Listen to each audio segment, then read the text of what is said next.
अस्सलामुअलैकुम।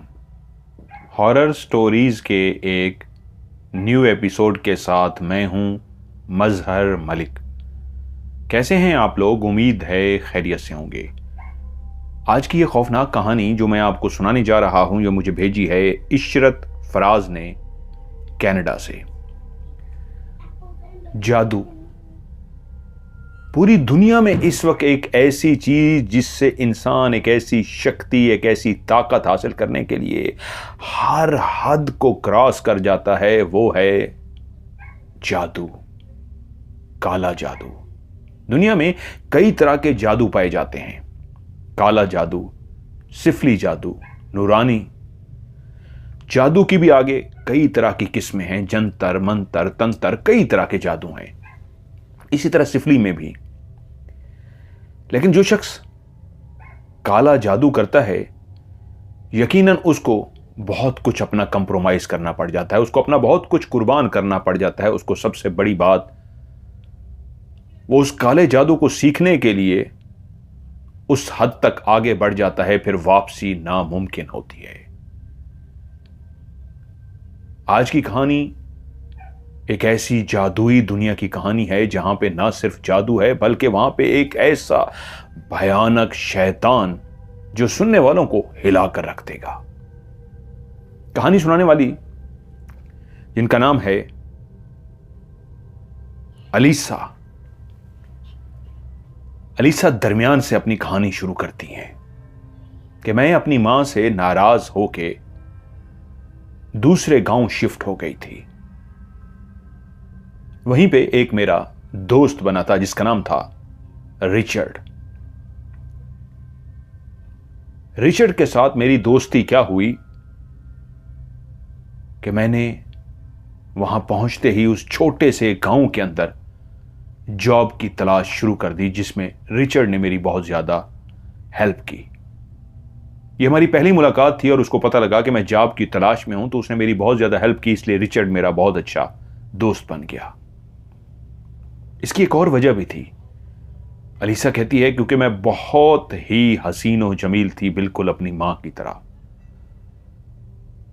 और पहली निगाह में जो भी मुझे देखता ही रह जाता। रिचर्ड भी एक हसीन और जमील नौजवान था, लेकिन जब पहली दफा उसकी नजर मुझ पे पड़ी तो वो खुद ही आकर मुझसे बोला, आपको पहले यहां कभी नहीं देखा, लगता है आप कहीं और से आई हैं। तो मैंने उसे अपना तारुफ कराते हुए कहा, हां, मैं फलां गांव से आई हूं और यहां अब नौकरी की तलाश में हूं। तो बोला, अगर आपको बुरा ना लगे तो आइए बैठ के कॉफी पीते हैं और इस पे हम डिस्कस करते हैं, मैं आपकी हेल्प कर सकता हूं। रिचर्ड और मैं कॉफी पीने के लिए बैठ गए तो वहां पे पता लगा वो एक अच्छा इंसान था और उसने मुझे काफी जगहों के बारे में बताया कि आप वहां पे अप्लाई कर सकती हैं। और सबसे बड़ी बात, उसने मुझे ऑफर की कि आप रहना चाहो तो मेरे घर आके मेरे साथ रह सकती हो। मेरा सबसे बड़ा मसला भी इस वक्त घर का था, रिहाइश का था। मैंने पहले तो सरसी से उसका शुक्रिया अदा किया। जब उसने बहुत ज्यादा कहा कि हाँ मैं जानता हूं, कोई बात नहीं, चलो मेरे साथ, वो मुझे लेकर अकेला जिस अपार्टमेंट में रहता था, मैं वहीं पे उसके साथ शिफ्ट हो गई। मुख्तलिफ जॉब्स उसने जो मुझे ढूंढ के दी वो मैं कुछ अरसा करती, लेकिन उनको बंदा इजाफी चाहिए होता तो मुझे रख लेते और उसके बाद वो मुझे कह देते, अभी आपकी जरूरत नहीं है, जब आपकी जरूरत होगी तो हम आपको बुला लेंगे। उन्हीं दिनों मेरी एक रेस्टोरेंट पे जॉब हुई। मैंने तकरीबन एक हफ्ता उस रेस्टोरेंट पे जॉब की। तभी उन्होंने मुझे कहा कि आप कल से रात की जॉब करेंगी। मैंने उनसे कहा कि मेरे पास इस वक्त गाड़ी नहीं है और रात को मेरे लिए आना मुश्किल होगा। तो उन्होंने मेरी एक और मुश्किल आसान कर दी कि आप जल्दी आ जाया करें, हम आपको ओवर टाइम भी दे देंगे और रात सारी आप जॉब करें और जब सुबह हो जाए आप जा सकती हैं। यूं एक जॉब की ड्यूरेशन तो लंबी हो गई थी, लेकिन उसमें ओवर टाइम का भी मुझे कह दिया गया था। मैंने उस रेस्टोरेंट पे जहां हफ्ता 10 दिन मुझे जॉब करते हुए हो गए, अब रात के टाइम के लिए हामी भर ली। लेकिन वो जो रेस्टोरेंट था बिल्कुल रोड के किनारे तो था, लेकिन इस अंदाज में कि रोड के साथ वो एक ऐसी वीरान सी रोड थी जहां पे ट्रैफिक बहुत कम चलती थी। लेकिन उस रोड से गुजरने वाला कोई उस साइन बोर्ड को, उस बिल बोर्ड को देख लेता जो उस बड़े से रेस्टोरेंट का था, तो फिर वो यू टर्न लेके अंदर आ जाता। लेकिन उसका रुख बिल्कुल इस अंदाज में था। एक छोटी सी मार्केट सी बनी हुई थी जिसमें बाकी तो कोई शॉप्स आबाद नहीं थी, लेकिन ये एक बड़ा सा फूड का, फास्ट फूड का जो रेस्टोरेंट था, उसकी बैक साइड रोड की तरफ थी और उसका फेस उस मार्केट की तरफ था। यानी उसकी बैक साइड से रोड से कोई गाड़ी गुजर रही है और उसने बोर्ड देख लिया है तो वो यू टर्न लेके उस मार्केट के अंदर दाखिल हो जाती। पीछे तो इतना अच्छा वो बना हुआ रेस्टोरेंट नहीं था, लेकिन सामने से बहुत अच्छा था। उसकी पार्किंग बनाई गई थी और बिल्कुल पार्किंग के पीछे ही घना जंगल था। जब मैं उस दिन शाम को वहां पे पहुंची तो मुझे लगा कि दिन की नौकरी तो फिर भी यहां पे ठीक थी, रश लगा रहता था, मैं काउंटर पे खड़ी होके ऑर्डर लेती थी, लेकिन रात को यहां पे मेरे लिए भी थोड़ा सा मुश्किल हो जाएगा। खैर, मैंने ज्वाइन की नौकरी, काउंटर पे खड़ी मैं वेट कर रही थी। आज पहली रात थी। सारी रात मैंने काम किया तो पता चला कि ये होटल 24/7 था, यानी पूरे 7 दिन और 24 घंटे चलता था। लेकिन रात को कभी 4-5, कभी 8-10 टोटल वहां पे रेस्टोरेंट में खाना खाने के लिए आते थे। तकरीबन 3 रातें तो बिल्कुल मेरी नॉर्मल गुजरी। ये चौथी रात थी। आज बहुत शदीद बारिश हो रही थी। आज जब मैं पहुंची थी तब से बारिश थी और मौसम लगता था कि आइंदा अगले 24 घंटे तक ये बारिश ही रहनी है। जब आपकी ड्यूटी होती है, आंधी हो, तूफान हो, बारिश हो, आपको पहुंचना होता है। आखिरकार मैं भी जैसे कैसे पहुंच गई। रिचर्ड के पास गाड़ी थी। वैसे मैं रोज पब्लिक ट्रांसपोर्ट के जरिए आती थी, लेकिन उस दिन बारिश की वजह से रिचर्ड मुझे छोड़ने के लिए आया। रिचर्ड के साथ एक बेहतरीन दोस्ती हो गई थी, मिजाज भी मिल गए थे। वो बहुत प्यार करने वाला, हंसमुख, अच्छा लड़का था। अगर किसी भी इमरजेंसी की सूरत में उसने मुझे कहा हुआ था कि ये तुमने फौरन नंबर मिलाना है, मैं पहुंच जाऊंगा। मोबाइल तो थे नहीं उन दिनों में, तो एक दूसरे तार वाले जो टेलीफोन होते थे उसका नंबर हर वक्त मेरे पास रहता। उस बारिश के अंदर वो मुझे छोड़कर चला गया और मैं ड्यूटी पर आकर खड़ी हो गई। ये रेस्टोरेंट इस अंदाज में बना हुआ था कि इसके शीशे से बाहर का मंजर क्लियर नजर आता था, लेकिन अगर कोई बाहर खड़ा होकर अंदर की तरफ देखेगा तो उसको अंदर का मंजर नजर नहीं आएगा। ऐसे घरों में भी कई शीशे नजर आते हैं, लगे होते हैं, बाहर से कुछ नहीं नजर आता, अंदर से नजर आता है। मैं काउंटर पे खड़ी बाहर तेज बरसती बारिश को देख रही थी कि आज तो ठंड प्रोग्राम है, आज तो कोई लगता नहीं खाना खाने के लिए आए, कस्टमर आए। इतनी तेज बारिश में कौन आएगा। लेकिन रात के तकरीबन कोई 1:30 बजे के करीब एक मर्द और एक औरत पार्किंग लॉट में, जहां पे रोशनी जल रही थी, बारिश को मैं खड़ी देख रही थी कि मैंने देखा एक गाड़ी जिसकी लाइट्स ऑन थी वो चलती हुई पार्किंग लॉट में आगे खड़ी हुई और उसकी लाइटें बंद हो गई। यकीनन सी बात है, जो कोई भी था वो इसी रेस्टोरेंट में आने के लिए गाड़ी में सवार था। अब मैं बाहर का मंजर क्लियर देख पा रही हूं, क्योंकि जिस जगह पे उन्होंने गाड़ी को रोका था कि उसके ऊपर ही एक लाइट लगी हुई थी और लाइट की रोशनी में बारिश की बूंदें और वो गाड़ी क्लियर नजर आ रही थी। वो दोनों, औरत और मर्द, जल्दी से गाड़ी से बाहर निकले और बारिश से भीगते हुए, तेज तेज दौड़ते हुए अंदर दाखिल हो गए। जैसे ही दाखिल हुए मैंने उन्हें वेलकम कहा।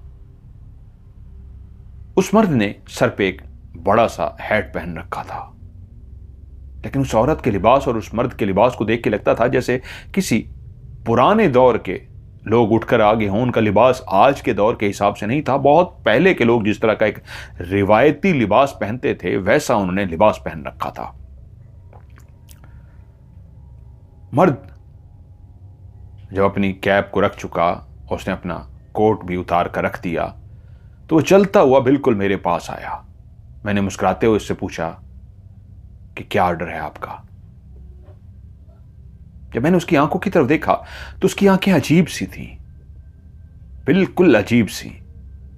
वो पलके नहीं झपक रहा था। वो मेरी आंखों में देखता हुआ बोला, जैसे पहले से उसको याद हो, वो सोच के आया हो क्या उसने ऑर्डर देना है, और उसने ऑर्डर दे दिया। मैंने कहा ठीक है आप बैठिए, और वो चलता हुआ वापस गया। औरत अभी तक अपने कपड़े ठीक करने में लगी थी जो बारिश की वजह से गीले हो गए थे। मैंने ऑर्डर ले लिया। बाकी स्टाफ के लोग किचन में काम कर रहे थे। ज्यादातर लोग रात को कम होते थे, 2-3 लोग ही हम होते थे। थोड़ी देर के बाद उनका फूड आ गया। मेरे साथ काम करने वाली लड़की ने जाके फूड उनकी टेबल पे रखा और वो मेरे पास आ गई। वो किचन में ही काम कर रही थी, किचन में और 2 लोग भी थे। वो मेरे पास आकर बोली, तुमने औरत को देखा है? मैंने गर्दन में हां सर हिलाया कि नहीं। तो बोली, उसकी आंखें बहुत अजीब हैं। मैंने कहा कैसी आंखें हैं? वो सरगोशी में बोली, ऐसे जैसे बिल्कुल आंखें सफेद हो चुकी हो। अरे मैंने कहा नहीं यार तुम्हारा वहम होगा। कहती है हाँ मैं सच कह रही हूं। मैंने कहा मुझे तो बंदा भी बड़ा अजीब सा लगा है। कहती है क्या मतलब? मैंने कहा वो भी अपनी पलकें नहीं झपक रहा था। उसने मेरी आंखों में झांक के देखा तो मेरे जिस्म में भी एक झुरझुरी सी आ गई, एक डर सा लग गया मुझे। तो बोली, भाई मुझे तो अजीब से लगे रहे, अलर्ट रहना, कोई बात तो हमें आवाज दे देना। मैंने कहा हाँ ठीक है। थोड़ी देर के बाद वो जब खाना अपना खा चुके तो अपनी जगह से वो उठा। मर्द जो था उसने अपनी हैट उठाई, अपने सर पे रखी और मेरी तरफ मुड़ा, और मेरी तरफ मुड़ के वो इंग्लिश में बोला, अपना खास ध्यान रखना, हालात ठीक नहीं है, ये उसने कहा और दरवाजे की तरफ बढ़ गया। औरत एक अदा से चलती हुई उसके पीछे गई। उसने मुझे देखा तक भी नहीं, लेकिन मैं एक अजीब सी सोच में गुम हो गई कि हालात ठीक नहीं, अपना ख्याल रखना, ये कैसी बात की है उसने। खैर वो दोनों चलते हुए, मैं अब उनको देख रही हूं, चलते हुए गाड़ी तक गए। इस दफा उनको बारिश का भी कोई खौफ नहीं था कि बारिश में वो भीग रहे हैं। पहले गाड़ी से उतर के यहां तक पहुंचने में तकरीबन कोई 15-20 कदम का फासला था। वो भागते हुए आए थे कि बारिश में गीले ना हो जाएं। इस दफा वो ऐसे सुकून से चलते हुए जा रहे थे, जबकि बारिश इस दफा पहले से तेज थी। जब वो गाड़ी से उतरे थे उस वक्त हल्की हल्की बूंदें गिर रही थी। अब तो बहुत तेज बारिश थी, लेकिन उनको बारिश से भीगने का कोई इस वक्त डर नहीं था। वो दोनों चलते हुए गाड़ी के अंदर गए, लेकिन गाड़ी के दरवाजे खोल के उस शख्स ने फिर से मुड़कर अंदर की तरफ ऐसे देखा, जबकि अंदर तो नजर ही नहीं आ सकता था, बाहर शीशे इस तरह के थे। लेकिन उसने एक निगाह उसने अंदर देखा। मुझे ऐसा लगा जैसे वो मुझे देख रहा हो, और फिर से वो गाड़ी में बैठ गया और गाड़ी चली गई। मैं यकीनन उस जुमले से काफी देर तक सोचो विचार में खड़ी रही कि यह जुमला उसने मुझे क्यों कहा है। खैर मैंने अपनी नौकरी की। उसके बाद भी इक्का दुक्का लोग आए, नॉर्मल से थे। सुबह हुई, मैं चली गई। अगली शाम मैं फिर से अपनी जॉब पे पहुंची, क्योंकि मौसम अभी तक उसी तरह अब्र आलूद था। बारिश थम जाती, बारिश होना शुरू हो जाती, बारिश थम जाती और बारिश फिर से शुरू हो जाती। अभी भी बाहर एक झड़ी सी लगी थी बारिश की। मैं अपने काउंटर पे आ गई और बाहर के मंजर को देखने लगी कि आज भी बाहर उसी तरह बारिश हो रही है, लेकिन सिर्फ फर्क यह था कि वो लाइट जो बिल्कुल जिस शीशे के पार मैं देख रही थी, जहां पे कल उन्होंने गाड़ी आके खड़ी की थी, वहीं पे एक लाइट लगी हुई थी जो उस गाड़ी पे पड़ रही थी और मैं मंजर क्लियर देख पा रही थी। लेकिन आज बाहर का मंजर इतना क्लियर नहीं था। वो लाइट शायद कुछ देर के लिए बुझ चुकी थी। उससे थोड़े फासले पे मौजूद जो लाइट थी उसकी किरणें थोड़ी थोड़ी यहां तक पहुंच रही थी, इसलिए घुप अंधेरा तो बाहर नहीं था, लेकिन हल्की हल्की दूसरी लाइट की रोशनी पहुंच रही थी। इस लाइट को पता नहीं क्या हो गया था। बारिश में कोई भी कस्टमर ना आया। मैं खड़ी रही यहां तक के मुझे महसूस हुआ वो आज जो लाइट बंद है उसी जगह पे कोई हरकत सी हुई है। अभी तक कोई कस्टमर तो नहीं आया था, लेकिन वहां पे हरकत का महसूस करके मैंने उस सिम देखा तो मुझे एक ऐसा शख्स वहां पे खड़ा नजर आया, जैसे एक लंबा सा किसी ने कोट पहन रखा हो, लॉन्ग कोट जिसको कहते हैं, पांव तक होता है, लंबा सा, वो उसने पहन रखा था। उसका चेहरा इतनी दूर से उस खूब अंधेरे में नजर नहीं आ रहा था, लेकिन हल्का सा इतना जरूर महसूस हो रहा था कि कोई खड़ा है और बारिश में भीग रहा है, और उसी बारिश में वो एक लंबा सा कोट भी पहन के खड़ा है। मैं उसकी तरफ देखना शुरू हो गई कि ये कौन है। वो मुसलसल बारिश में खड़ा हुआ था, और तभी मैं किसी काम से नीचे झुकी, और जैसे ही मैं ऊपर उठी तो क्या देखती हूं, वो उस जगह पर मौजूद नहीं है। वो यकीनन कहीं जा चुका था। कौन था, कहां चला गया? क्योंकि इस जगह पे दिन के टाइम पे तो फिर भी कहीं ना कभी कोई पैदल चलकर आ जाता था, लेकिन रात के टाइम, और वो भी इतनी तेज बारिश में, कौन पैदल चलकर आ सकता है? क्योंकि अगर किसी को यहां पे आना भी था तो वो गाड़ी में आता। इर्द गिर्द कोई आबादी नहीं थी। जहां पे वो लाइट लगी थी जो आज बुझी हुई थी, उसी के पीछे तो जंगल था। इस लाइट को भी आज ही खराब होना था, मैं अपने आप से बोली। क्योंकि जब से उस शख्स ने मेरे कान में वो जुमला कहा था, मुझे एक जुमला कहा था, अपना ख्याल रखना, हालात ठीक नहीं है, तब से मैं एक अजीब सी हो गई थी। इसलिए अब वो बाहर खड़ा हुआ शख्स जो अब जा चुका था, मुझे बिल्कुल अजीब सा लग रहा था। कोई 2 या शायद 3 घंटे गुजरे होंगे कि मैंने बाहर की तरफ देखा, वो वहीं पे दोबारा से मौजूद था। इस दफा मैं चौंक सी गई। ये नहीं हो सकता, किसी शख्स का इस तरह चले जाना और उसी जगह पे आके खड़े हो जाना। मैं इसको कैसे देखूं, ये कौन है? मैं उसी वक्त काउंटर से आराम से चलती हुई अंदर गई और अपनी साथी लड़की को बुला कर ले आई। वो बोली, क्या हुआ है? मैंने बाहर की तरफ देखा, वो फिर से जा चुका था।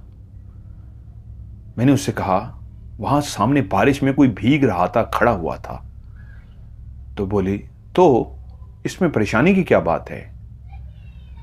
नहीं, मुझे कुछ अजीब सा लगा।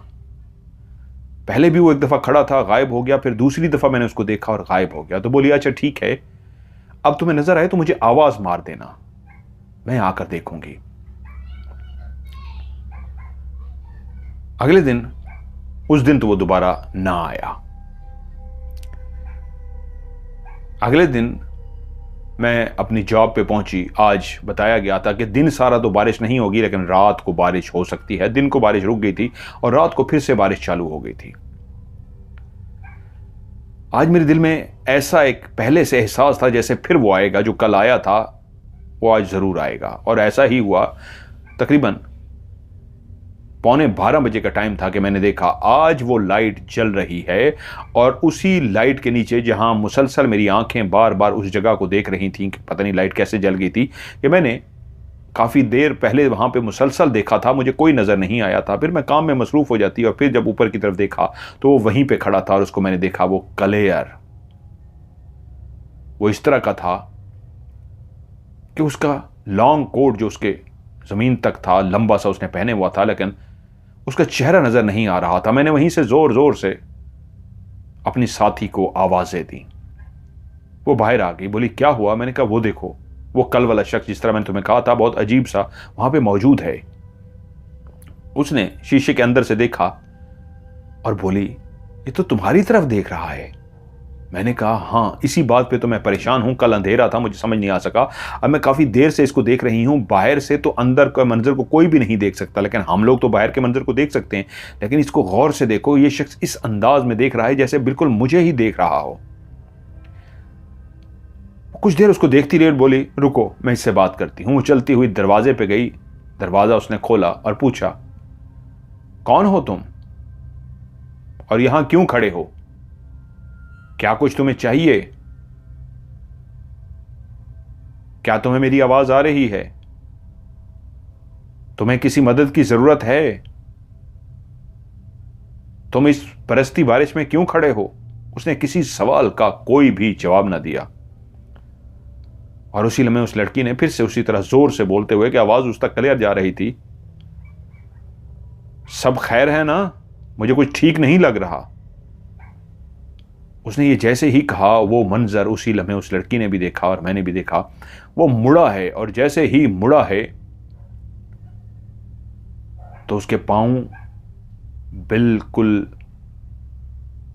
एक जानवर की तरह थे और वो भी उल्टे। हम दोनों हैरान रह गए। वो ऐसे पांव वाला था जैसे बिल्कुल एक बड़े बड़े पांव, जिस तरह किसी मुर्गी के पांव होते हैं या इस तरह का कोई शुतुरमुर्ग के पांव होते हैं, जानवर के पांव, ऐसे ही उसके पांव थे, जानवर की तरह के।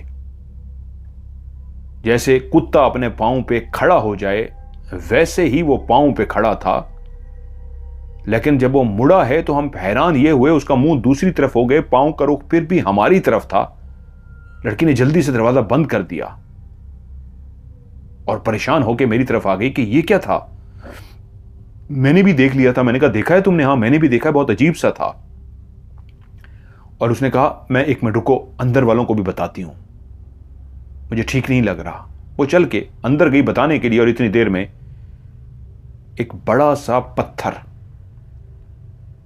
इतने जोर से उसने उठा के उसके हाथ में था, जो नजर नहीं आया, उसने पहले से उठाया हुआ था। इतनी दूर खड़े हुए मैंने उसे देखा, वो पत्थर उसने जोर से उठा के मारा और वो पत्थर सीधा हमारे उस दरवाजे को आके लगा जहां दाखिल होने का एंट्रेंस का दरवाजा था। और जैसे ही पत्थर आके गिरा दरवाजे के अंदर से, वो एक शीशे को तोड़ता हुआ आया। अंदर वाले भी भाग कर बाहर आ गए, मैं भी, और हमने जाके उस जगह पे देखा जो क्या आगे गिरा है, शीशा टूट चुका था। तो वो एक लाल सुर्ख ऐसा पत्थर था जैसे उसको आग में रख दिया गया हो और आग में रखे रहने की वजह से वो शदीद लाल सुर्ख हो गया हो। यहां तक कि जिस जगह पे वो नीचे आके गिरा था कारपेट पे, उसको जला रहा था, इतना गर्म था अभी तक। लाल सुर्ख दहकता हुआ पत्थर। स्टाफ के लोग भागे और जल्दी से उन्होंने पानी डाल के लाके डाल दिया, वरना शायद आग लग जाती। फौरी तौर पे पुलिस को फोन किया गया, लेकिन पत्थर मारने के बाद वो वहां से जा चुका था। पुलिस थोड़ी देर के बाद पहुंच गई। उन्होंने पूछा और हमने तफसील से बताया कि ऐसा ऐसा एक अजीब सा शख्स नजर आया, ऐसा सा था, लेकिन ये देखें उसने पत्थर फेंका है और वो गायब हो गया है। पुलिस ने अपनी एक कार्रवाई की और कहा ठीक है, हम उसे सर्च करते हैं, थाने में इतला भी करते हैं, लेकिन आप लोग अलर्ट रहें। मैनेजर से बात हुई तो मैनेजर ने कहा नहीं, अभी हमें मेरे ख्याल में चले जाना चाहिए, जब तक वो सर्च नहीं कर लेते वो कौन है कौन नहीं, अजीब सा उसने पत्थर फेंका है और जिस तरह आप लोग बता रहे हैं, मेरे ख्याल में हमें निकलना चाहिए। अब मैं कैसे जा सकती थी? मैंने फौरी तौर पे रिचर्ड को फ़ोन किया। वो सोया हुआ था। काफ़ी बैलेंस जाने के बाद उसने फ़ोन उठा लिया, नींद की आवाज़ में हेलो बोला। तो मैंने उसे कहा प्लीज़ मुझे लेने के लिए आ जाओ। उसने कहा सब खैरियत है? मेरी आवाज़ घबराई हुई थी, मैंने उसको जल्दी से बता दिया। वो बोला हाँ ठीक है, मैं तुम्हें लेने के लिए आ रहा हूं। अब रेस्टोरेंट को बंद कर दिया गया। मैनेजर ने कहा तुम कैसे जाओगी? मैंने कहा मैंने दोस्त को फ़ोन कर दिया, मुझे लेने के लिए आ रहा है। उसने कहा ठीक है, तुम कितनी देर तक पहुंचेगा? मैंने कहा बस अब वो आने ही वाला होगा, जितनी देर में उसने कहा था, बस टाइम होने वाला है। तो वो बोली चलो ठीक है, मैं ज़्यादा देर नहीं रुक सकती, कोई और मसला ना हो जाए, सारा स्टाफ चला गया है, अब मैं भी जा रही हूं। मैंने कहा ठीक है, बस मैं भी निकलती हूं, वो आने ही वाला होगा। वो भी उसी लम्हे चली गई। और जैसे ही वो वहां से गई तो मैं अपने आप को वहां पे तन्हा अकेला पाकर डर सी गई कि मैं अकेली क्यों रह गई। अगर उनके साथ खड़ी रहती या कुछ देर चली जाती यहां से, ज्यादा बेहतर होता। ये मैंने क्या बेवकूफ़ी की है कि उसी वक्त मैं जिस शेड के नीचे खड़ी थी, बारिश हो रही थी, उसके ऊपर ऐसे आवाज़ आई जैसे कोई ऊपर तेज तेज चलता है या दौड़ता है। अजीब सी एक आवाज़ आई। अंदर जाने की जगह नहीं थी, वो लॉक हो चुका था। मैं घबराते हुए एकदम से बाहर आ गई कि देखूं कहीं मेरे ऊपर बिल्डिंग गिर ना जाए। इतनी जोर जोर से कोई ऊपर चढ़ा था, इतनी अजीब सी आवाज़ें आ रही थी। मैं डर सी गई क्या हुआ है, और मैं भाग के सामने गई देखने के लिए कि ऊपर कौन है। और ऊपर जो मैंने मंजर देखा,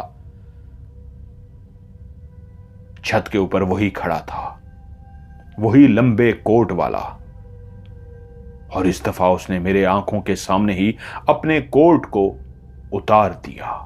जैसे ही उसका कोट नीचे जमीन पे गिरा तो मैंने देखा उसके बाजू के पीछे बड़े बड़े उसके काले स्याह 2 पर थे। उसकी टांगें बिल्कुल जानवर की टांगों की तरह थी, जैसे किसी कुत्ते की टांगें होती हैं, भेड़िए की टांगें होती हैं, वैसे ही टेढ़ी सी उसकी टांगें थीं। उसके बाजू इंतहाई कमजोर कमजोर से, हाथ उसके ऐसे थे आगे से जैसे चिमगादड़ के पर होते हैं, वैसे ही उसके हाथ थे। पांव जानवर की तरह, वजूद इंसान की तरह, लेकिन जो उसका चेहरा था वो इंतहाई खौफनाक था। उसके सर के पीछे भी वैसा ही हाथ की तरह, जिस तरह चिमगादड़ के हाथ होते हैं, यानी बंद भी हो जाते हैं और खुलते हैं तो आपस में जुड़े होते हैं, वैसा ही एक पीछे लगा हुआ था, बिल्कुल सर के पीछे। जैसे इंसान कोई चीज गले में पहन लेता है, लेकिन उसकी वो कुदरत की तरफ से बनाई गई थी, ऐसे जैसे बत्तख के पांव होते हैं, वैसे ही उसके सर के पीछे कुछ बना हुआ था। सर बिल्कुल गंजा था और उसका चेहरा ऐसा था जैसे कोई इंतहाई खबीस सा बूढ़ा सा इंसान होता है, जिसका चेहरा झुर्रियों से भरा होता है, लेकिन नाक उसकी चूंच की तरह थी, जैसे किसी परिंदे की चूंच होती है। आंखें इंसान की तरह, होंठ इंसान की तरह, दांत पतले पतले, वो किसी जानवर की तरह। ऐसी मुशाहबत थी जैसे मछली, कुछ खास किस्म की मछलियां होती हैं जिनके मुंह में छोटे छोटे छोटे छोटे बारीक दांत होते हैं, उसके ऐसे ही छोटे छोटे बारीक बारीक दांत थे, लेकिन बड़े बड़े दांत थे। उसने मेरे सामने ही मुंह खोला था तो ऊपर भी और नीचे भी इंतहाई बारीक बारीक लेकिन बड़े बड़े दांत थे।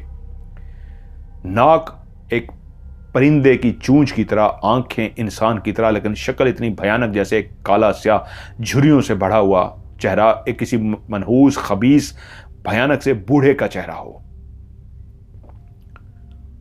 और उसी लम्हे जहां उसने अपना कोट नीचे गिराया, उसके पर मुझे पीछे से नजर आए, तो ये तो एक अजीबो गरीब एक ऐसी शैतान था जिसके सर के पीछे भी एक बत्तख के पर की तरह के निशान था। कान उसके चूंच की तरह और ऊपर की तरफ निकले हुए, सीधे नहीं, हल्के से टेढ़े और चूंच की तरह, लेकिन कान भी ऐसे जैसे हाथी के बड़े से कान होते हैं। उसके बहुत बड़े बड़े कान थे, लेकिन ऊपर की तरफ नहीं जा रहे थे, साइडों को निकले हुए थे। मेरे आंखों ने यह मंजर भी देखा, उसके कान इतने बड़े थे कि उसने कानों को बंद किया तो उसका चेहरा कानों के अंदर छुप गया। जब उसने अपने कोट को नीचे फेंका, उसने अपने परों को खोला, तो उसी वक्त जो उसके बड़े बड़े कान थे वो इतने बड़े थे, यानी पंजों की तरह, जिस तरह बत्तख के पांव होते हैं, बंद हो जाएं तो बिल्कुल आपस में मिले होते हैं, वो खोल भी ले तो बीच में झिल्ली होती है, वो जुड़े होते हैं, तो ऐसे ही कान थे बड़े बड़े से। उसने कानों को यूं किया तो उसका चेहरा उसके अंदर छुप गया। वो बहुत ही खौफनाक और भयानक था। मेरे देखते ही देखते उसने अपने कानों को चेहरे से छुपा लिया और उसी लम्हे उसने अपने पर फड़फड़ाए और वहां से उड़ गया। मैं तकरीबन बेहोश होने वाली थी उस शैतान को, उसको देख के कि क्या वो क्या चीज़ है, कि उसी वक्त कि मैं ज़मीन पे गिरती मुझे सामने से लाइट्स नज़र आई, गाड़ी की लाइट्स, और एकदम से मैंने गाड़ी की तरफ देखा तो मैंने गाड़ी को पहचान लिया। ये रिचर्ड की गाड़ी थी, रिचर्ड मुझे लेने के लिए आ रहा था। रिचर्ड ने आके गाड़ी मेरे पास रोकी और मुझे इस तरह घबराए हुए देखा और गेट खोल दिया कि जल्दी से अंदर आओ, क्या हुआ है। मैं गाड़ी में तो बैठ गई, लेकिन बहुत ज़्यादा घबराई, डरी हुई थी। वो बोला सब खैरियत है, मुझसे बोला तक नहीं जा रहा था। मैंने कहा बस जितनी जल्दी हो सके यहां से चलो। हम दोनों वहां से चल पड़े।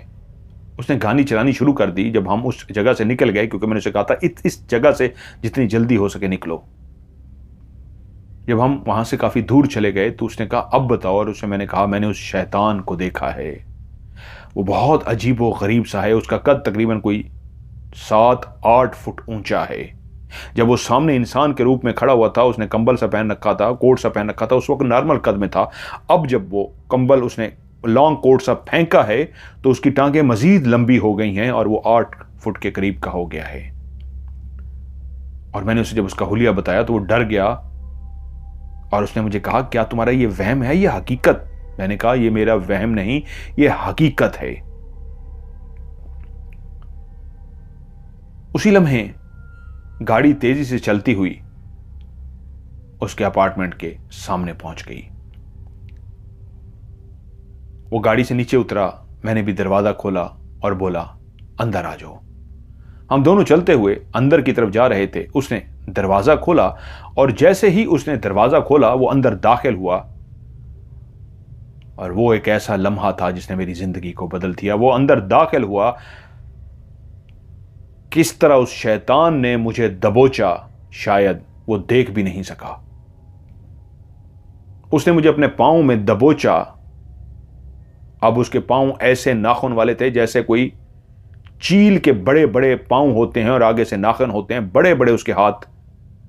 अब पांव भी वो जो छोटे छोटे जानवर की तरह के थे, अब खोलने से बहुत बड़े हो गए थे। वो मुट्ठी की तरह बंद करके पांव को रखता था। जब उसने खोले तो बड़े बड़े पंजे थे और उसने अपने पंजों में मुझे फंसाया और तेजी से पर मारता हुआ उड़ने लगा। बस मुझे इतना पता लगा कि मुझे किसने झटका मार के पीछे से खींचा है, और जब मुझे झटके का एहसास हुआ मैं पीछे गई, और जब तक मुझे समझ आया कि ये क्या है, बस इतना आखिरी मंजर मेरी आंखों ने देखा था कि उस शैतान ने मुझे अपने पंजों में जकड़ रखा था और मैं बेहोश हो गई थी।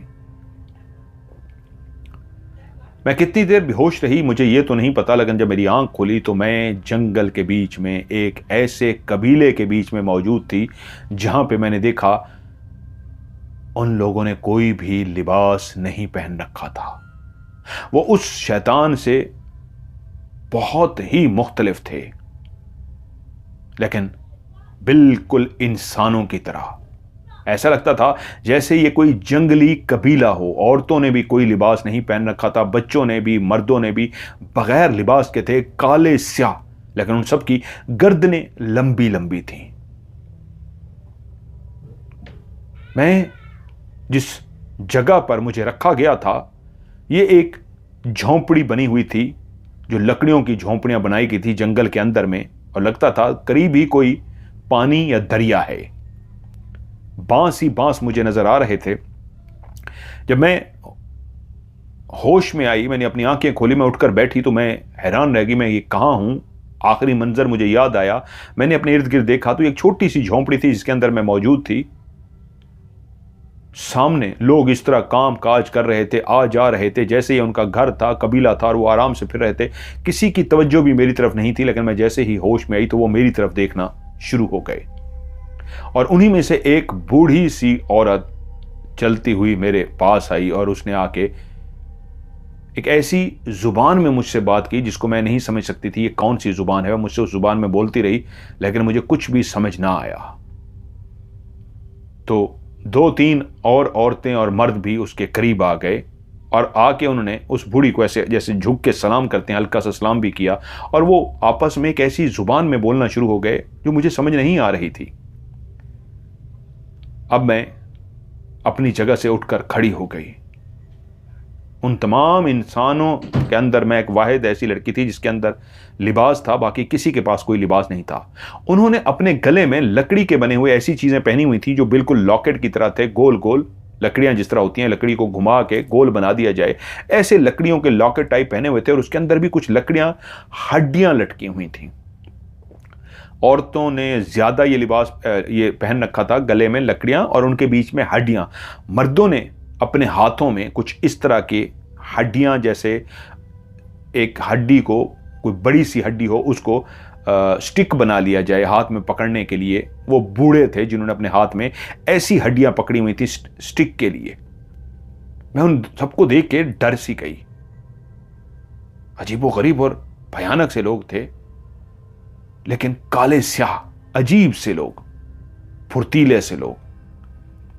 मैंने वहां पे खड़े होकर देखा और वो जो बूढ़ी थी पीछे हट गई कि अगर ये आगे आना चाह रही है झोंपड़ी से बाहर, इसको आने दो। बाकी भी पीछे हट गए। मैं झोंपड़ी से बाहर निकली और मैंने देखा इसी तरह की कई झोंपड़ियां बनी हुई हैं, बीच में दरख्त भी हैं, झोंपड़ियां भी हैं, और सारे वहीं पे आबाद हैं। मैंने उनकी तरफ देख के इंग्लिश में उनसे बात की, लेकिन किसी को भी मेरी जुबान समझ ना आई कि मैं क्या बात कर रही हूं। अब मैं देखना चाहती थी क्या ये मुझे नुकसान पहुंचाएंगे, वो शैतान, वो बला जो मुझे यहां पे डाल गई है, रख गई है, बिठा गई है, सुला गई है, क्या कर गई है, ये कौन है, ये क्या माजरा है, मेरी तो समझ में कुछ ना है। तो अलीसा कहती है कि मैंने कहा कि मैं एकदम से और आगे बढ़ी, क्या ये मुझे रोकते हैं, क्या ये मुझे पकड़ते हैं? तो वो पीछे हट गए। जब मैंने देखा वो पीछे हट रहे हैं तो मैंने कहा ये तो भागने का अच्छा तरीका है, अगर ये पीछे हटते हैं तो इस तरह तो मैं भाग पड़ूंगी। मैं आहिस्ता आहिस्ता चलती हुई इस तरह उनसे दूर जा रही थी कि थोड़ा दूर और चली जाऊं, और जैसे ही थोड़ी दूर और जाऊंगी फिर मैं दौड़ना शुरू कर दूंगी। उनसे थोड़ा ही दूर चलते चलते जब मैं पहुंच गया, मैंने देखा वो काफ़ी दूर रह गए हैं, अब मैं भाग सकती हूं। और मैं जैसे ही भागने लगी, उसी तरह के कई छुपे हुए, शायद जैसे एक इंसानों की एक फौज बना रखी होती है वैसे ही नंगे ढंगे से, लेकिन हाथों में एक इस तरह के हड्डियां और लकड़ियां पकड़े हुए जिनको हथियार के तौर पे इस्तेमाल करते थे, वो बिल्कुल मेरे सामने आकर खड़े हो गए, जिस तरह वो पीछे छुपे हुए थे। और इस तरह आगे बढ़ना शुरू हो गए कि तुम भाग नहीं सकती, वापस उस झोंपड़ी की तरफ जाओ।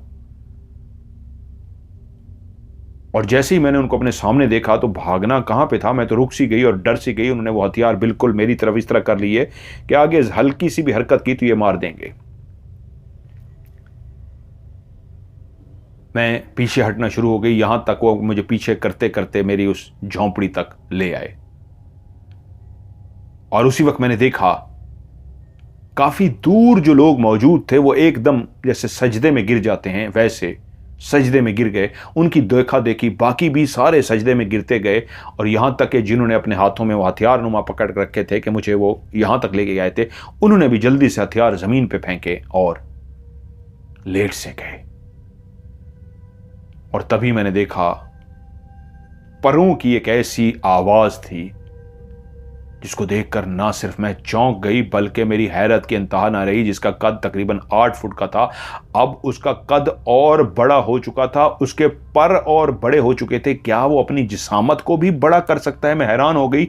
मैंने देखा वो जो सजदे में गिर गए थे, मैंने झोंपड़ी से बाहर निकल के देखा, क्योंकि अब वो भी सजदे में गिर गए थे जो मेरे सामने खड़े थे सिपाही। वो बिल्कुल हमारे सरों के ऊपर वो फड़फड़ा रहा है, और ये वही था। और उसी वक्त वो नीचे उतरा, और उसी के एहतराम में वो सारे सजदे में गिरे हुए थे। उसने उसी जुबान में उनसे बात की। वो सारे उसकी आवाज को सुन के जो भी उसने कहा अपनी जगह से खड़े हो गए और झुक के उसको आदाब बजा लाते रहे, और उसने उसको हाथ का इशारा किया और सारे फिर से अपने कामों में मसरूफ हो गए। अब जब वो उड़ रहा था तो उसका कद, उसका पर बहुत बड़े लग रहे थे, लेकिन वो जैसे ही नीचे उतरा, उनको काम करने का कहा, मैंने देखा लोग जा रहे हैं, वापस मुड़ के उसकी तरफ देखा तो अब उसका कद बिल्कुल उतना हो चुका था जिस तरह पहली दफा मैंने उसको लाइट के नीचे खड़े हुए देखा था, तकरीबन एक 6 फुट का नॉर्मल इंसान। अब मैंने देखा उसके कोई पर नहीं है, चेहरा उसका वही है, टांगें उसकी वही हैं, बाजू उसके वही हैं, पर गायब हो चुके हैं, और बिल्कुल एक 6 फुट के इंसान के कद का वो आ चुका है। और मेरी तरफ देखकर वो मुझसे बोला, कैसी हो अलीसा? जब उसने मेरा नाम लिया तो मैं परेशान हो गई कि वो तो इंग्लिश भी जानता था, और उसने, शैतान ने, मेरा नाम भी लिया था। वो बहुत भयानक था, सारे उससे डरते थे, मैं भी थर थर कांप रही थी उससे, लेकिन बड़े ही आराम से बोला था, कैसी हो अलीसा? मैं डरती डरती झोंपड़ी में पीछे की तरफ जाना शुरू हो गई, और वो आगे बढ़ता आया और आगे आके मुझसे बोला, डरो मत, तुम्हें यहां कोई नुकसान नहीं होगा, तुम महफूज हो, मुझे अपना दोस्त समझो, अपना हमदर्द सोचो, बस एक बात का ध्यान रखना, यहां से कहीं जाने की कोशिश मत करना, वरना ये तुम्हें मार डालेंगे, और अगर तुम इनके साथ ताउन करोगी तो कोई तुम्हें कुछ नहीं करेगा, ये तुम्हारा ख्याल रखेंगे। मुझे पता चल गया था कि तुम होश में आ गई हो, इसलिए मैं पहुंच गया। उसने वहीं पे ऑर्डर दिया, और वो लोग थोड़ी ही देर के बाद खाना लेकर आ गए। 2 बर्तनों में खाना था, एक बहुत बड़ा बर्तन था जो उसके सामने रख दिया गया, और एक बर्तन मेरे सामने रख दिया गया। मट्टी के बने हुए जो बर्तन थे, उनमें भुने हुए गोश्त की खुशबू आ रही थी। उसने मेरी तरफ देखकर कहा, यह खाना है, इसको खाओ, और मैंने तुमसे कहा है ना, किसी भी बात का इनकार मत करना, ताउन करना, वरना ये लोग तुमसे बहुत बुरा पेश आएंगे, खाओ इसको। और उसने उठाकर खाना शुरू कर दिया। उसके ट्रे में बहुत ज्यादा खाना था। मुझे डर सा लगा, क्या करूं, खाना खाऊं या ना खाऊं। लेकिन मुझे लगा कि अगर मैं तावन करूंगी तो बेहतर है, ये मुझे नुकसान नहीं पहुंचाएंगे, वरना मुझे नुकसान पहुंचा सकते हैं। इसलिए मैंने खामोशी से उस गोश्त के पीस को उठाया, जैसे खाया। वो इतना लजीज खाना था, वो इतना लजीज खाना था कि मैंने ज़िंदगी में इससे पहले लजीज खाना नहीं खाया था। मैं वो सारा खाना खा गई। खाना खाकर वो अब एक नॉर्मल कद का हो चुका था। वहीं मेरे पास ही उसने पानी पिया, एक गंदा सा डकार लिया और लेट गया। लोग अपने कामों में उसी तरह मसरूफ थे। एक बूढ़ी औरत जो पहले आई, उसने आके बर्तन उठाए और चली गई। मैं अब बैठी सोच रही थी कि ये क्या है। तभी एक बात दिमाग में आई, मैंने अपनी मां को ना छोड़ा होता। मेरी मां एक बहुत बड़ी जादूगरनी है। मैं अपनी मां से नफरत करने लगी हूं उसके जादू की वजह से। लोग कहते हैं मेरी मां को ये जादूगरनी नहीं, ये चुड़ैल है, ये डाइन है, लेकिन मेरी तो मां है।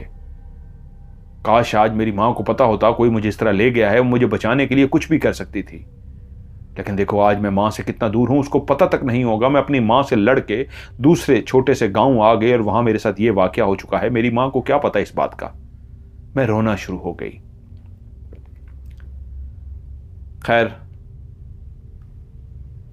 मैंने देखा वो थोड़ी देर आराम करने के बाद फिर से उठा और बाहर गया। लोगों ने फिर से उसको सजदा किया और वो उड़ता हुआ चला गया। मैं एक बात नोट कर रही थी कि वो जितने भी लंबी लंबी गर्दनों वाले काले स्याह से थे, जिसमें औरतें मर्द सारे थे, वो एक ऐसे जहां में आबाद थे जिसको आप कह सकते हैं जंगल के अंदर कोई जैसे जंगली कबीला आबाद होता है। अगर वो इंसान थे तो एक शैतान की पूजा क्यों कर रहे थे? कई सवाल थे जो मेरे अंदर पैदा हो चुके थे।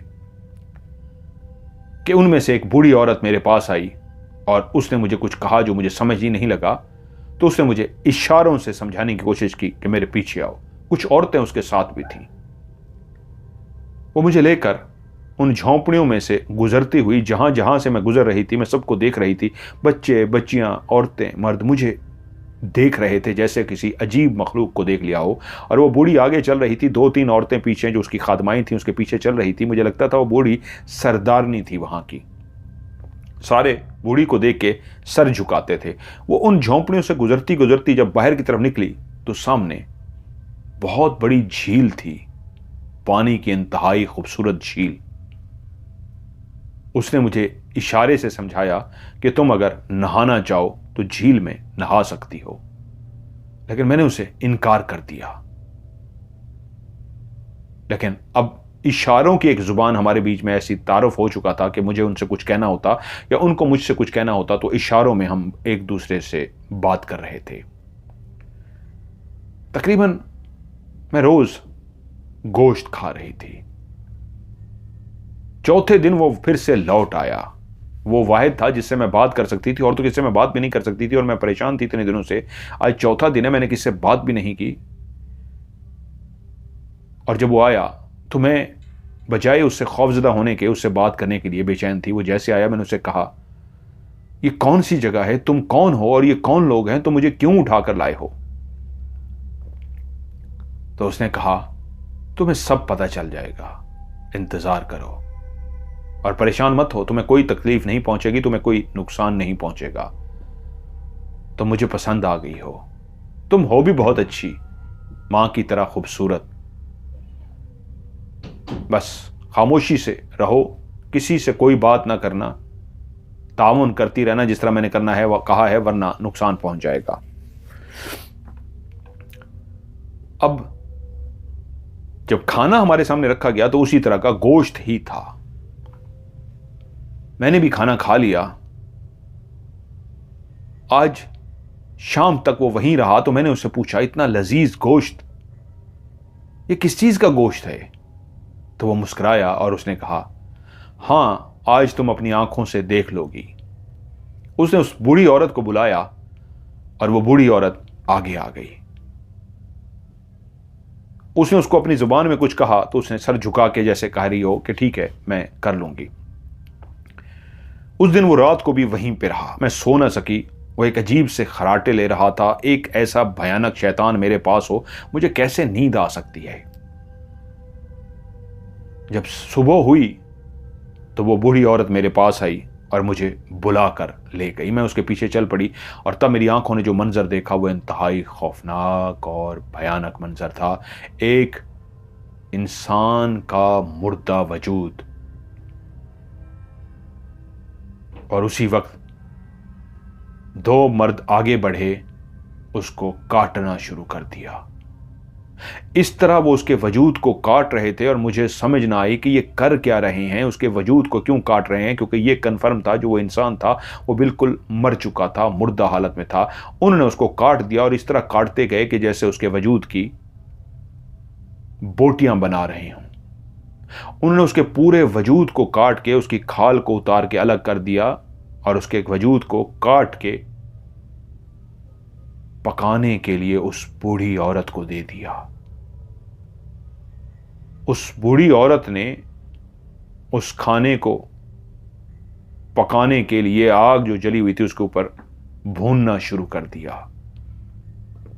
और तब मुझे पता चला कि जो मैं गोश्त खा रही थी वो इंसान का भुना हुआ गोश्त था। और मैं इस बात का एहसास होते ही बार बार मुझे उल्टी आ रही हो कि मैंने इंसान का गोश्त खाया है। और जब मैं उस शैतान के पास गई तो मुझे उल्टियां आ रही थी। मैंने उससे पूछा, ये तो इंसान का गोश्त है। उसने कहा, हाँ, ये कबीला मुर्दा इंसान का गोश्त खाता है। इनका कोई अपना मर जाता है तो ये लोग उसको भी इसी तरह पका कर खा जाते हैं और सबकी दावत करते हैं। और अगर कोई अपना नहीं मरता तो फिर मैं उनके लिए जहां कोई मर जाता है लावारिस उठाकर ले आता हूं और इनको देता हूं और ये पका कर खाते हैं। मैं उल्टियों पे उल्टियां करूं ये सोच के कि मैंने इतने दिनों से जो गोश्त खाया था वो मुर्दा इंसान का था। और जब उसने देखा कि मैं उल्टियों पे उल्टियां कर रही हूं तो वो समझ गया। और जब शाम को मेरे सामने वही गोश्त पका हुआ लाया गया तो फिर मुझे उल्टी आ गई। मैं कहाँ गोश्त खा सकती थी जब पता लग गया था एक मुर्दा इंसान का गोश्त है। और उसने मुझे बताया था इस कबीले की रिवायत है, रस्म और रिवाज में है कि अपने मुर्दों को भी मरने के बाद ये खा जाते हैं। तो मैंने इनकार कर दिया कि मुझे ये खाना नहीं खाना। तो उसने इशारा किया, खाना उठा लिया गया। मैं रात सारी भूखी रही, मैंने खाना नहीं खाया। लेकिन मैं हैरान थी कि अब या तो ये गोश्त खाऊं जो इंसान का भुना हुआ गोश्त है, अब तो मैं कुछ मर सकती थी, ये कहाँ खा सकती थी, या अब कब तक भूखी रहूंगी। लेकिन शुक्र है उनको मुझ पे रहम आ गया और सुबह उन्होंने परिंदा मुझे पका कर खिलाया। उसको देखते ही मैं समझ गई ये कोई परिंदा है, पूरा एक सालिम परिंदा, तरकी परिंदा होता है। वो तरकी परिंदा था, बहुत बड़ा, बतख से भी बड़ा होता है। वो भुना हुआ मेरे सामने रख दिया गया, जिसका मतलब था मेरे लिए तरकी परिंदे को पकाया गया है। मैंने वो तरकी खाया। टर्की वहां तकरीबन मुझे 1 महीना रहना पड़ा है। 1 महीने के बाद उसने मुझे कहा है, अब टाइम आ गया है तुम्हें बाकी बताने का, चलो मेरे साथ। उसने उसी तरह मुझे अपने पंजों से पकड़ा और उठा लिया। और जैसे ही वो हवा में उड़ा है तो मुझे ऐसा लगा है जैसे मेरी आंखें खुद ब खुद बंद हो रही हों। ऐसे लगा है जैसे मैं नींद में जा रही हूं। मैं जागना चाहती थी। अब उसका डर मेरे अंदर कम हो चुका था। जो पहले दिन खौफ था, अब इतने दिन पास रहने से मानूस तो हो गई थी, लेकिन जैसे जादू सा कर दिया गया हो मुझ पे। मेरे अंदर बेहोशी होने लगी और मुझे नींद सी आ गई। जब उसने मुझे नीचे जमीन पर उतारा तो उस वक्त मैंने देखा मैं अपने गांव के घर के सामने खड़ी हूं। उसने कहा, चलो अंदर। मैंने दरवाजे पे जाकर दस्तक दी। मेरी मां ने थोड़ी देर के बाद दरवाजा खोला। रात का टाइम था। मेरी मां ने जैसे ही दरवाजा खोला मैं खुश हो गई कि मेरी मां देखते ही मुझे खुशी से गले लगा लेगी। लेकिन मैंने देखा मेरी मां की आंखें फटी की फटी रह गई। वो खौफजदा हालत में पीछे हटना शुरू हो गई। मैंने कहा मेरी माँ मुझसे डर क्यों रही है? तब मैंने पीछे मुड़कर देखा तो वो अपने उसी रूप में खड़ा था जिसमें उसके पर थे। 10-8 फुट वो ऊंचा हो जाता था और खौफनाक भयानक हो जाता था, और उसने अपने कानों से अपने चेहरे को छुपा रखा था। मेरी माँ डरती हुई पीछे हट गई और फिर उसी वक्त मेरी आंखों के सामने उसने अपना रूप बदला और वो एक नॉर्मल इंसान के रूप में आ गया। मुझे कहता है अंदर चलो। मैं अंदर दाखिल हो गई। उसने दरवाज़ा बंद कर लिया। मेरी माँ घबराई हुई और खौफजदा सी थर थर कांपती हुई सामने बैठ गई और वो मेरी माँ से मुखातिब हुआ, देख अभी तक जिंदा है, इसको कुछ भी नहीं कहा, तेरे सामने बैठी है। लेकिन पहले मैं इसको बता दूं तेरे बारे में, तू क्या है। जीतना तो किसी एक ने था, लेकिन तू एक बात भूल गई थी, मैं बहुत ताकतवर हूं। तू अमल जितना भी कर ले, तेरा ताकत अभी इतना नहीं है। अलीसा, मैं तुम्हें तुम्हारी मां के बारे में बताता हूं। और उसने मुझे मेरी मां की एक कहानी सुनाई। उसने कहा तुम्हारी मां बहुत हसीन और जमील औरत थी, लेकिन एक ऐसे घर में पैदा हो चुकी थी जहां पे मामूली सा घर था, खाना पीना अच्छा था, लेकिन कोई ज़रूरियात ज़िंदगी की ऐसी चीज़ नहीं थी जिसकी इंसान ख्वाहिश करता है। वो भाई बहुत हसीन थी। उसकी ख्वाहिश थी कि वो किसी अमीर लड़के से शादी करेगी, लेकिन गांव के अंदर कोई ख़ास इतना अमीर तो था नहीं। तुम्हारी माँ हसीन होने के साथ साथ बहुत ही फितरत के हिसाब से शातिर, चालाक और मक्कार औरत थी। वो मर्दों को जल्दी से घेर लेती थी, लेकिन जब पता लग जाता था कि कंगला है, पैसा नहीं है, तो ये उसको ठुकरा देती। वहीं पे इसको पता चला गांव के अंदर एक शख्स के बारे में जो जादू जानता था, वाल्टर। तुम्हारी मां क्लारा वाल्टर से मिली। वाल्टर ने जब पहली दफा तुम्हारी मां को देखा तो वो देखता ही रह गया। क्लारा बहुत खूबसूरत थी। वो कोशिश में था कि क्लारा से वो कोई बात कर सके। क्लारा तो खुद उसके सामने इस तरह पेश हुई थी कि वो अचानक से आ गई है, लेकिन वो पूरी गेम खेलकर उसके सामने आई थी। उन दोनों के बीच में हाय हेलो हुई तो वाल्टर ने क्लारा को खाना खिलाने की पेशकश की। क्लारा ने कबूल कर ली। यूं जब वो पहली दफा खाना खाने के लिए बैठे तो तुम्हारी मां ने यानी क्लारा ने बातों ही बातों में उसको पूरा अच्छी तरीके से जज कर लिया कि वाकई उसके पास कोई जादू है या नहीं है, क्योंकि लोग उसके बारे में कहते थे वो बताता नहीं है, लेकिन वाकई उसके पास कोई जादू, कोई शक्ति है। और बातों बातों में उसने ना सिर्फ उसे अपना दीवाना बना डाला, और 2-3 मुलाकातों में ही वाल्टर तुम्हारी मां का दीवाना हो गया। और तुम्हारी मां ने उसको अपने जाल में ऐसा फंसाया, ऐसा उलझाया कि वो जो कहती वैसा करता, और उसने उससे बातों बातों में उगलवा लिया था कि हाँ उसके पास शक्ति है, जो वो चाहता है हासिल कर सकता है।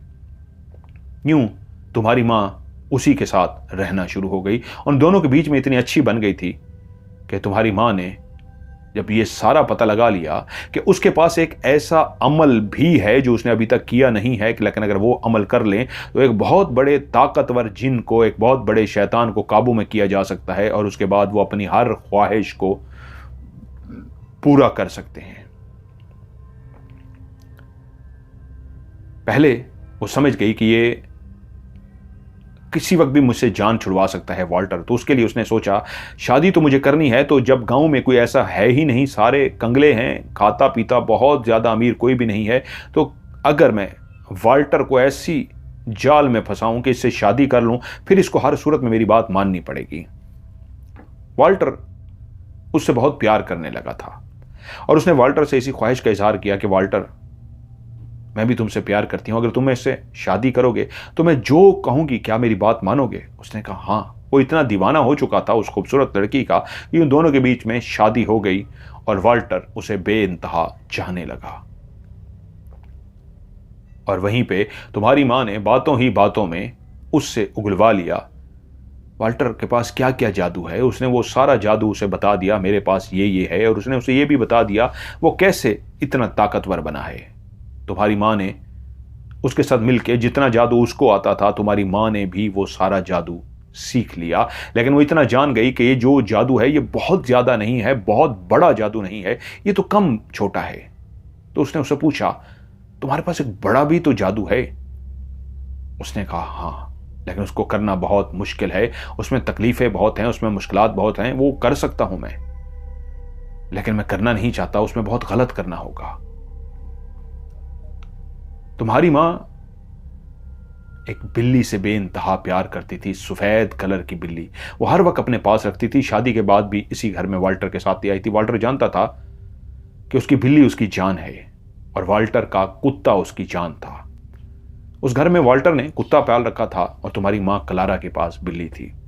उन दोनों की भी आपस में खुद ठन गई थी।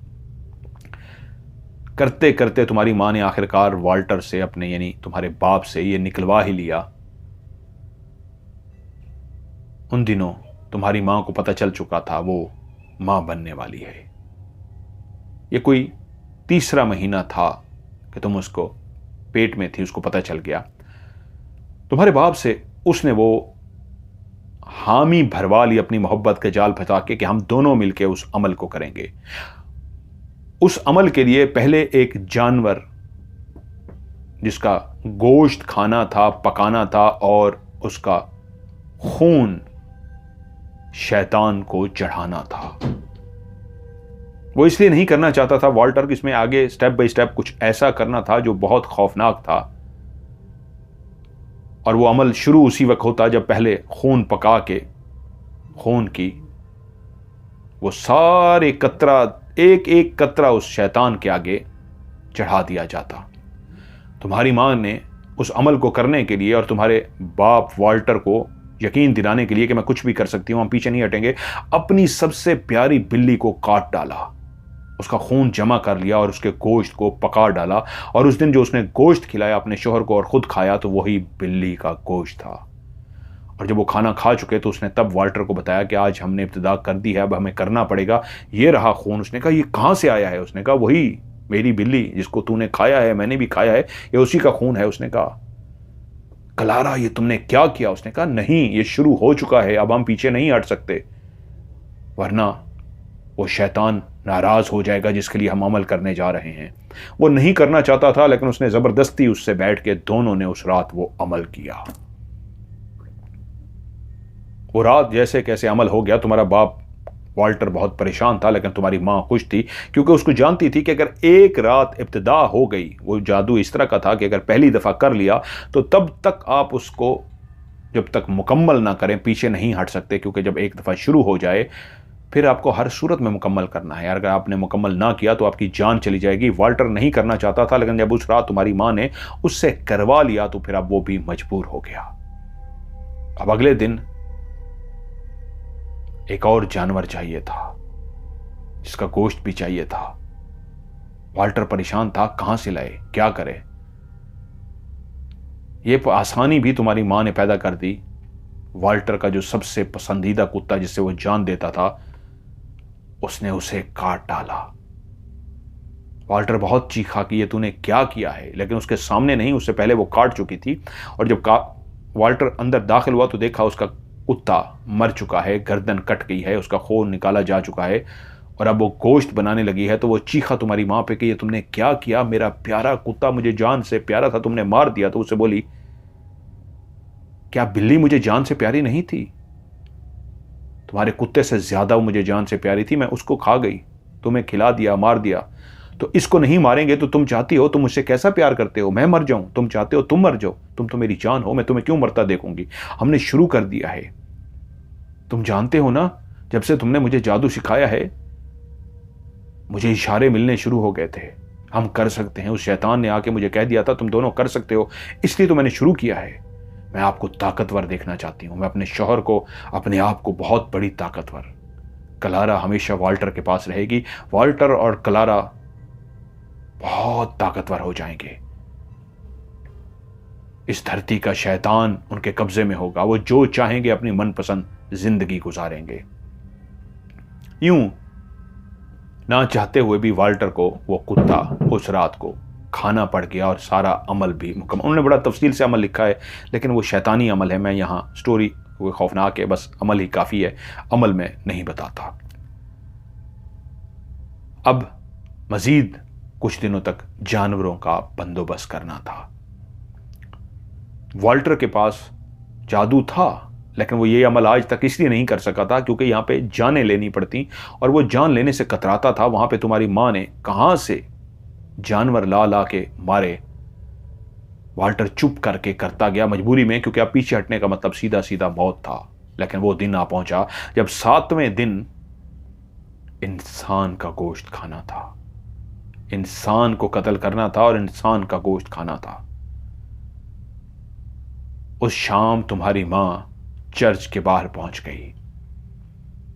वहीं उसको एक गांव की बूढ़ी औरत मिली।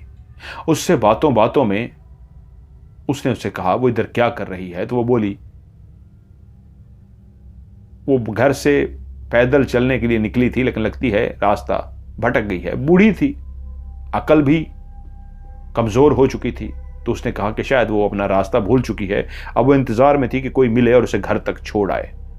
उसको शिकार मिल गया था, वो उसको लेकर अपने घर की तरफ चल पड़ी। वो बूढ़ी यही समझी उसको घर छोड़ने जा रही है। बातों बातों में वो उसको अपने घर ले आई, और जब घर ले आई तो उसके बाद उसने अपने शौहर को बताया कि आज रात के लिए शिकार आ चुका है। वो हैरान हुआ, क्या? उसने बताया इसको। उसने कहा नहीं, हम ये नहीं करेंगे। उसने कहा क्यों नहीं करेंगे? उसने कहा एक इंसान को मारेंगे। नहीं यार। उन दोनों के बीच में बहस शुरू हो गई।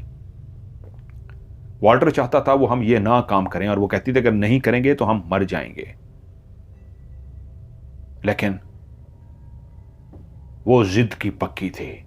बातों बातों में लड़ाई हाथापाई तक पहुंच गई, और वो इतनी गुस्से में आ गई कि उसने अपने शौहर को हाथ में एक मोटा सा डंडा आया और इतनी जोर से सर में दे मारा। वो दोनों लड़ रहे थे, एक दूसरे के बाल नोच रहे थे, एक दूसरे को धक्का दे रहे थे कि तुम्हारी मां ने गुस्से में आके एक डंडा उसके सर में इतने जोर से मारा कि वो चकरा कर नीचे गिर पड़ा। और तुम्हारी मां ने जब देखा तुम्हारा बाप नीचे गिरा है और उसको सर पे चोट लगी है, तो वो घबरा गई।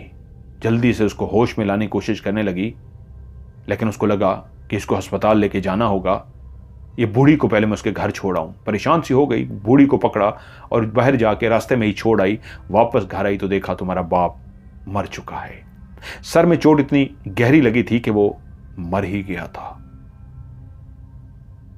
तुम्हारी मां को शायद तकलीफ हुई या नहीं, लेकिन उसको यह पता था कि इस अमल को मुकम्मल करना है। मैंने तो इस बंदे से शादी इसलिए की थी, अमल मुकम्मल करने के लिए, इस जादू को करने के लिए। अगर ये नहीं रहा, जादू का तो वो पूरा ही पता कर चुकी थी, पूरा पहले सीख चुकी थी, लिख चुकी थी, उसको सारा पता था। तो तुम्हारी मां ने तुम्हारे बाप वाल्टर को काट डाला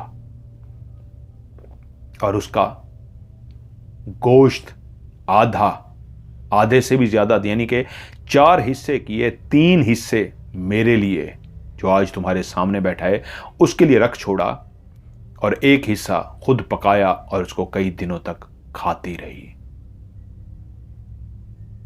और मैं अपनी मां की तरफ, अलीसा कहती है, देख के ऐसी नफरत से देख रही हूं कि मेरी मां को जादूगरनी चुड़ैल कहते थे, इसलिए शायद। और उसके बाद उसको लगा, क्योंकि पहली रात जब तुमने बाप को उसने पका कर खाया और बाकी गोश्त रख दिया, तो उसी रात उसको परों की आवाज आई। वो मुझे देख ना सकी क्योंकि वो आंखें बंद करके पड़ रही थी। उसको परों की, बड़े बड़े परों की फड़फड़ाने की जो आवाज आई वो मेरी थी। मैं आया और मैं गोश्त लेकर चला गया। उसने आंखें खोल के मेरे सिर्फ पांव को देखा था और मैंने देख लिया था, जबकि उसको उस अमल में आंखें खोलने की इजाजत नहीं थी। मैं मुस्कुरा दिया। मैं जानता था ये लालची औरत क्या चाह रही है और आगे क्या करेगी, मैं सब कुछ समझ चुका था। तुम अपने मां बाप से नाराज होकर जा चुकी थी। ये उस वक्त की बात है। अब जब तुम्हारे बाप को वो खा गई तो उसके बाद उसको अमल रोकना था। अब फिर एक चांद की खास तारीख का इंतजार करना था, और उसके बाद दोबारा से अमल करना था, फिर चांद की एक खास तारीख का अमल करना था और फिर से करना था।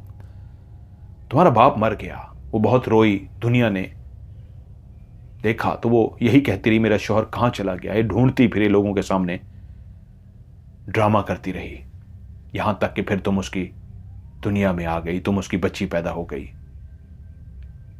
लोग उससे दूर रहना शुरू हो गए थे, यहां तक कि तुम जब बड़ी हुई मां की तरह तुम बहुत खूबसूरत थी, तुम रहम दिल थी, तुम नेक दिल थी, तुम बहुत अच्छी थी। लेकिन तुम्हारे सामने तुम्हारी मां जो हमेशा अच्छी बन के रही, उसने तुम्हें भी हवा तक नहीं लगने दी।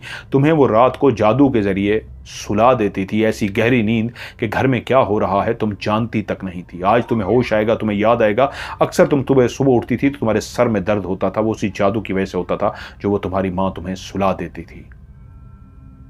लेकिन उसने अपने अमल को जारी रखा, वो कई जानवरों को खा गई और फिर उसको एक जवान बच्ची की खून की जरूरत थी, जिसकी उम्र तकरीबन 11 साल हो,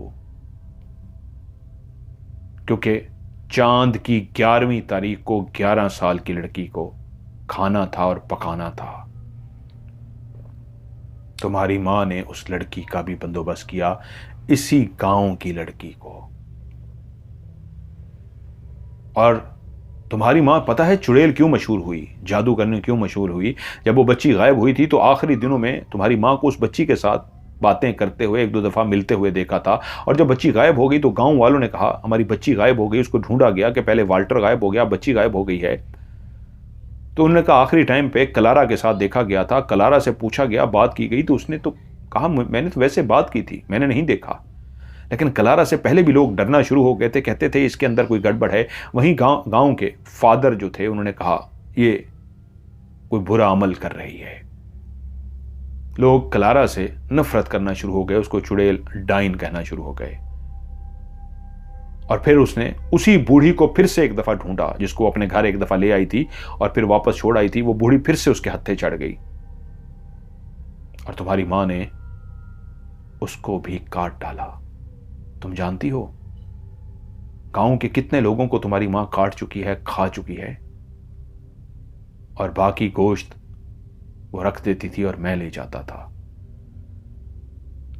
अब वो इस अमल के उस मरहले पे पहुंच गई थी जहां उसने अपनी बेटी को मारना था, यानी तुम्हें, अलीसा को।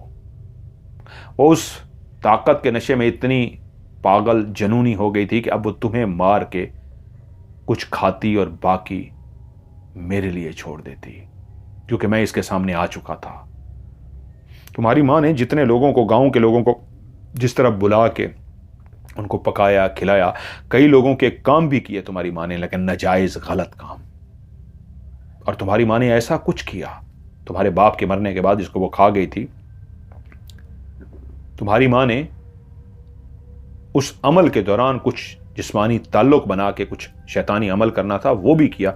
यहां मैं स्किप कर रहा हूं वो सारी बातें जो लिखी गई थी, उसको शॉर्ट करता हूं कि उसको आखिर में उसने बताया कि तुम्हारी मां अब तुम्हें पका कर खाने वाली थी और ये आखिरी मरहला था कि तुम लड़कर चली गई।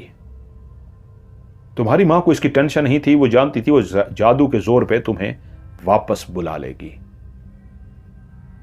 और तुम्हें याद है जब तुम गांव पहुंची थी तो लड़के गई थी, लेकिन तुम्हें बार बार एक एहसास होता था मैं मां के पास वापस जाऊं, मां के पास वापस जाऊं। अलीसा ने गर्दन हिलाई, हां उसने कहा। तो उसने कहा वो अपने जादू के जरिए तुम्हें अभी फौरी इसलिए नहीं बुला रही थी कि जैसे उसको जरूरत पड़ती वो तुम्हें जादू के जरिए बुला लेती और बैठ के फिर तुम्हें भी मार डालती और खा जाती। लेकिन मैं वहीं पे मौजूद था, मैं तो पहले से ही समझ गया था कि ये मुझे अपने कब्जे में करना चाह रही है, भूल गई है मैं बहुत ताकतवर हूं। और फिर मैं वहां आया और तुम्हें उठाकर ले गया। तुम जानती हो तुम वहां पे कितना टाइम रही हो? मैंने कहा मैं शायद 1 महीने से भी कुछ दिन ज्यादा।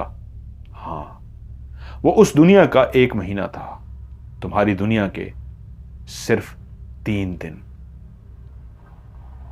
तुम्हारा वो बॉयफ्रेंड जिसके पास तुम रहती थी, जो तुम्हें तलाश कर रहा है, वो 3 दिन हुए हैं तुम्हें वहां से गायब हुए हुए।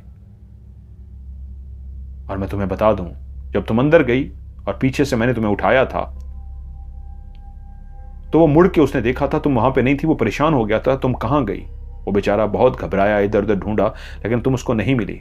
उसने तुम्हारी पुलिस में रिपोर्ट भी दर्ज करवाई है। तीसरा दिन है तुम गायब हो। वहां तुम 1 महीने से भी ज्यादा रह के आई हो।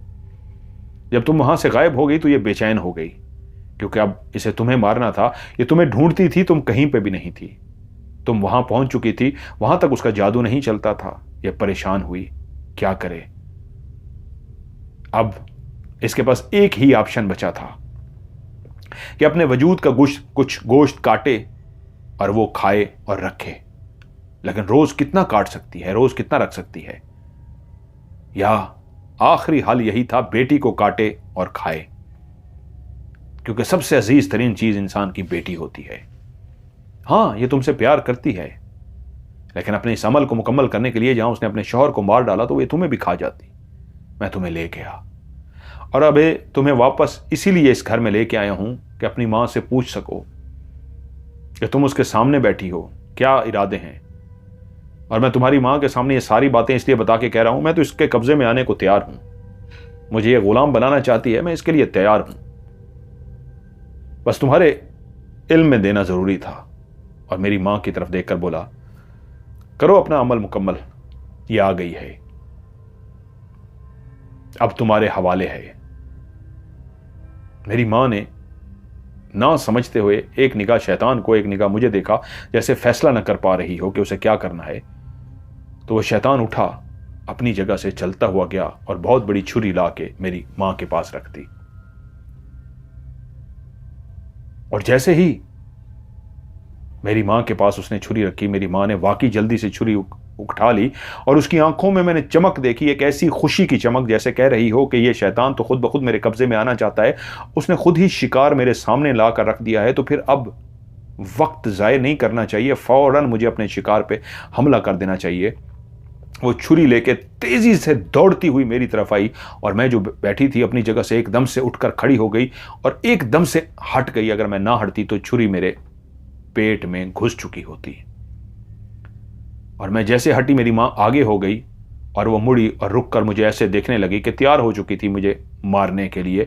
अब शक की कोई गुंजाइश नहीं थी, वो बिल्कुल मुझे मारने वाली थी कि तभी वो मुस्कुराया और बोला, सिर्फ तुझे दिखाना था, तेरी मां तुझे मार सकती है। तू शायद समझती कि मैंने गलत कहा है, तूने अपनी आंखों से देख लिया है, देख ये तुझे मार सकती है, चल क्लारा मार दे। क्लारा फिर से आगे आई और उसने आके छुरी मेरे पेट में जैसे ही घुसाने के लिए मारी तो उस छुरी की थोड़ी सी चूंच मेरे पेट के अंदर चली गई, थोड़ी सी चूंच। लेकिन वहीं पे बैठे उस शैतान ने उसका हाथ पकड़ लिया और उसका हाथ पकड़ लिया और उसका हाथ पकड़कर बोला, देख लिया, इसने तुम्हें मार दिया था, खैर मैंने तुम्हें बचा दिया है, अब भागो यहां से, जाओ अपने दोस्त के पास, वो तुम्हारे साथ रिचर्ड बहुत मुखलिस है, तुम्हें ढूंढ रहा है, इसकी तरफ मुड़ के मत देखना, ये एक चुड़ैल और डाइन बन चुकी है, जाओ इसी लम्हे जाओ। मैं उठी और घर से भागना शुरू कर दिया। मैं भागती भागती भागती कहां गिरी कि बेहोश हो गई। जब मेरी आंख खुली तो मैं अस्पताल में थी। मुझे बताया गया कि रास्ते में बेहोश पड़ी थी, किसी ने खुदा तरसी के तहत अस्पताल पहुंचा दिया गया। मैंने वहां पे रिचर्ड को बुलाया। रिचर्ड मेरी वजह से बहुत परेशान था और फिर मुझे पता चला मेरी मां का घर और मेरी मां उसी घर के अंदर जल कर मर गए थे। गांव वालों से पता चला था कि घर को कैसे आग लगी थी। क्या हुआ था कि मेरी मां को भी लोगों ने आग के अंदर जलते हुए चीखो पुकार करते हुए देखा था और वो भी जल के उसी घर में मर गई थी। रिचर्ड बहुत परेशान था और उसने मुझे जब पूछा कि मैं कहां थी और उसे मैंने सारी कहानी सुनाई तो वो यकीन नहीं कर रहा था कि मैं गलत कह रही हूं। मैंने उसे कहा, मैंने सच कहा है। उसको मेरी स्टोरी पर यकीन नहीं आया था कि उसी वक्त हमारी खिड़की जो शीशे की बनी हुई थी उसके बाहर खटकाने की, खिड़की को खटकाने की आवाज आई। वो उठा और उसने जैसे ही पर्दा हटाया कि बाहर कौन है तो बाहर वही खड़ा था। उसको देख के वो एकदम से डर गया। वही शैतान था बड़े बड़े परों के साथ और उसकी आखिरी लाइन जो मैंने भी सुनी और रिचर्ड ने भी, वो ये थी, खुदा हाफिज। मतलब इंग्लिश में उसने कहा बाय बाय। बस तुम्हारी नेचर तुम्हें बचा गई है, जिस तरह तुम दिल की अच्छी हो इसी तरह हमेशा दिल की अच्छी रहना, तुम्हें कोई नुकसान नहीं पहुंचा सकेगा। ये लड़का बहुत अच्छा है तुम्हारे साथ, इससे शादी कर लेना, ये तुम्हें खुश रखेगा, ये कहा और उड़ता हुआ वहां से चला गया। मैं और रिचर्ड कितनी देर गुमसुम से बैठे रहे। रिचर्ड, जिसको कहानी पर यकीन नहीं आ रहा था, उसको मेरी कहानी पर यकीन आ गया। और कभी वो खिड़की की तरफ देखे, कभी मेरी तरफ देखे, उसको यकीन आ गया। और मैं उठकर रिचर्ड को गले लगा लिया, उसने भी मुझे गले लगा लिया। और उसके बाद मैंने और रिचर्ड ने शादी कर ली, हमारे बच्चे भी हुए, और हमने एक नॉर्मल इंसान की तरह एक खुशियों भरी जिंदगी गुजारी। हाँ, रिचर्ड इतना अमीर नहीं था, लेकिन रिचर्ड को बाद में काफी पैसा भी मिल गया था। और आप समझ सकते हैं वो पैसा कहां से आया होगा। वही शैतान पैसा दे गया था। मुझे क्यों दे गया, हमें पैसा क्यों दे गया, ये कभी मौका मिला तो ज़रूर किसी और कहानी में।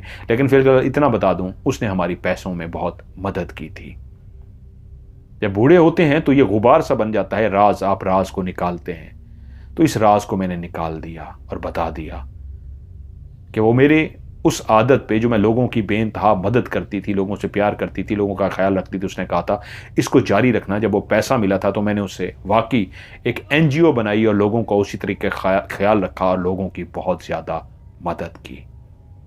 आप लोगों को ये कहानी कैसे लगी नीचे कमेंट्स में ज़रूर बताइएगा। वीडियो को लाइक कीजिएगा, दोस्तों के साथ शेयर ज़रूर कीजिएगा।